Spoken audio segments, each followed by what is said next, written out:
My Wife Has a Removable Face by N.S. Lewis. Samantha told me about it on our third date. We were watching a movie on her couch when I made my move to kiss her. She whipped her hand in front of my face and blocked me. "There's something you need to know," she said. I braced myself. Here it comes. I'm not ready for a relationship. Nothing to do with you, of course. It was the absolute last thing that I wanted to hear, because I was already crazy about her. "Okay," I said. "I have a removable face. That's a new one." "You have a what now?" I was about to laugh, but she was wearing a deadly serious expression. "I have a removable face. Is that like a metaphor or something?" "Number. My face is literally removable. Look closely." She lifted her chin and traced her jawline with a finger. "You can see the seam." After admiring how beautiful her neck was for a dizzying moment, I leaned in for an inspection. It was very hard to see, but it did look like there was a slightly unnatural transition there from her face to her throat. I grew dizzier as a dozen questions rushed into my brain. "Don't bother asking why or how or anything like that," said Samantha. "I can't tell you that. If that's going to be a problem, you should leave now. I'm letting you know this because I like you, and I want to take the next step. But this is non-negotiable." "Okay," I said, unsure of what was happening. "Not a problem. So what? You have a removable face. Who cares? It looks good. There's something else. Once a day, usually in the evening, I have to remove the face and disinfect the inside of it. If I don't, it will rot. This takes about an hour, give or take, depending on how my day went. During this time, you must never ever look at my real face. Never. Do you understand?" Yes. Got it. Don't ask about it. Don't look at your real face." Samantha stood up. "Now, I'm going to go into the bathroom and clean my face. That will give you plenty of time to think about what I've told you. If you're here when I'm done, that's great. I would like that. But if you're gone, I'll understand." She turned and walked into her bedroom. I sat in stunned silence as I heard the bathroom door close. I gave the thing some serious thought. It was possible that it was a joke of some kind. It was possible that it was a delusion. Was it possible that it was true? Well, it was certainly possible to transform an actor's face with movie make-up. So I supposed it was possible that Samantha wore a removable face every day. Maybe she had had a horrible accident where her flesh had been mangled. Maybe her face had been melted by acid, or burned by fire, or the skin shorn off by heavy machinery. If it had, I would never know, because she would never tell me, and I would never see it. I pictured a face of raw, naked muscle rotting away. Could I kiss her if that was what I was kissing? But wasn't that what we all were, under the skin? Just muscle and bone and blood and squishy organs. I paced around the living room, running my hand through my hair. I liked Samantha a lot. She was smart and funny and beautiful. But was that beauty real? Did it count? Did it matter if it was real or not? Was I being superficial, even worrying about it? When she came out of the bathroom, I was still there. I looked at her face. She smiled, and I was in love. Star.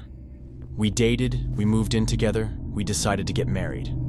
For the most part, it was a completely normal relationship, typical of two young people in love, building a life together. During the day, it was easy to forget about the face altogether. It looked natural enough, and only in certain positions, in certain lights, was there ever any indication that it wasn't natural.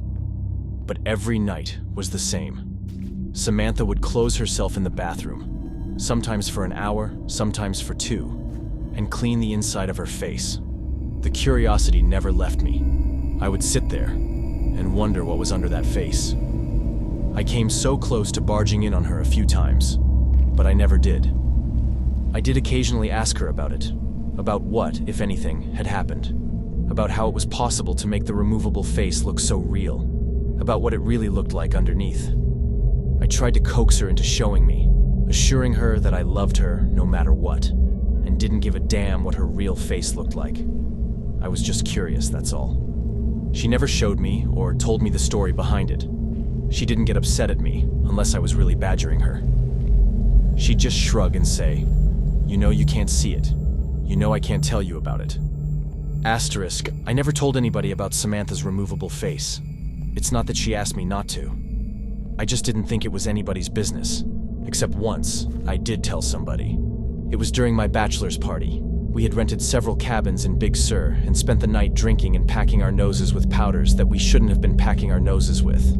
Everyone else had passed out and the sun was creeping up behind us as I stood on the majestic cliffs with my friend Chris, looking down on the Pacific waves crashing against the rocks.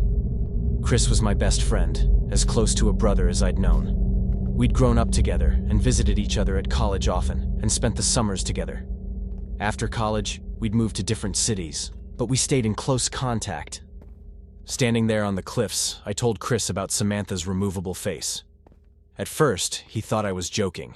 Then he had 1,000 questions, most of which I couldn't answer. "What's underneath?"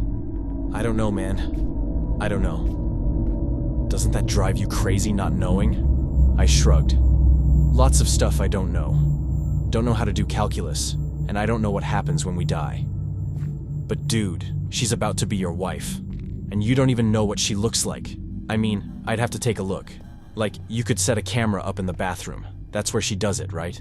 Set up a camera and have a look, and then you'll know." I sighed.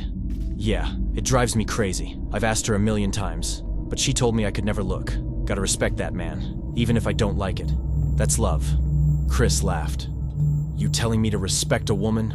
Up is down now." Then we fell back into talking about old times as a new day dawned. Chris was in town for business last week and planned on spending the weekend at our house. The conversation at Big Sur had happened 4 years ago, and we hadn't spoken about Samantha's removable face since, despite keeping in close contact and seeing each other as often as two people transforming into adults in different parts of the country can. It happened on Saturday evening. We were lounging lazily in the backyard, deep into the beer, having just finished with some grilled steaks, when I got a text from work. "God damn it," I groaned. "I have to make a work call." "Seriously?" said Samantha, raising an artificial eyebrow. "On a Saturday night?" "My biggest client, baby. Sorry." "It is what it is, I guess," said my wife. "I'm going to head inside and get cleaned up. Chris, are you okay just hanging out for a bit?" Chris smiled. "I'll be fine. Got my beer, got some weeds to pull in your garden. God knows your lazy-ass husband isn't going to do it. Those tomatoes are choking to death. It's a tragedy." I rolled my eyes and went into the side yard to make my call. 15 minutes into it, I heard the screams coming from inside. Both my best friend and my wife were wailing in terror. I dropped the phone and ran into the house and down the hall to our bedroom. Through the open door, I could see that the door to the master bathroom was also standing open. "Don't come in," screamed Samantha. "I don't have my face on. Call an ambulance. He looked. Oh God, he looked." She sounded desperate and truly horrified. That made me desperate and horrified, and I wanted to rush into the bathroom, but I knew, suddenly, that that would be a mistake. I knew suddenly that Samantha didn't want me to look at her real face, not out of a sense of vanity, but for my own safety. Chris staggered backwards, out of the bathroom. He was holding a straightened-out paperclip which he had used to pick the privacy lock. Now he was stabbing it again and again into his eyes, shouting gibberish. He was clearly in the depths of madness, and it turned my stomach to see him mutilate himself. "Call a fucking ambulance," my wife screamed. "Don't come in here, he fucking looked." I turned and ran back to the side yard, where my phone was lying in the newly mowed grass. My client was still on the line, alarmed, asking what was happening, what all the screaming was. I hung up on him and called 911. When the paramedics arrived, Chris was having a seizure in the hallway. Samantha was stroking his head, sobbing. Her face was on, but it had been done hastily, and everything looked a little off. My world has been dark this past week. My best friend is in a psychiatric hospital under suicide watch. He's completely blind and mostly catatonic, except when he slips into a violent, babbling mania. The doctors are optimistic that his state is temporary, but they don't know the truth about what caused it. Because I told the paramedics that Chris had taken a large dose of psychedelic mushrooms and fallen into psychosis. I saw no good reason to tell the truth about what had happened. Who would believe that one look at my wife's real face would make somebody insane? At best, we would be the subjects of a long investigation. At worst, we would have to prove that what we were saying was true by showing somebody Samantha's face. Then, the same thing would happen again. And what after that? I had no idea, and no interest in finding out. For Samantha's part, I knew that she would never consent to show anybody her real face, no matter what the consequences of refusal were. I did get a follow-up call from the police, asking me to confirm my story. The hospital found no traces of psilocybin in Chris's blood, though that's not unheard of, since it has a short half-life. If they end up testing his hair, I will likely be in a lot of trouble. But that's truly the least of my concerns. Samantha is in a state of her own. She still cleans the inside of her face, though not as regularly. And when she puts it back on, it's always crooked now. It is beginning to smell a little bit. I've tried to assure her that it wasn't her fault. He knew, I said. I told him that nobody was ever allowed to look at it. He knew, and then he broke into the bathroom. This is not on you, baby. Please. Talk to me. Not on me. That one look at my fucking face makes people insane. Please. I just need some time alone. As for me, I am doing my best to hold it together. Do you know what's strange, though? Despite what happened to Chris, I still find myself curious about what my wife's real face looks like. More curious than ever, really.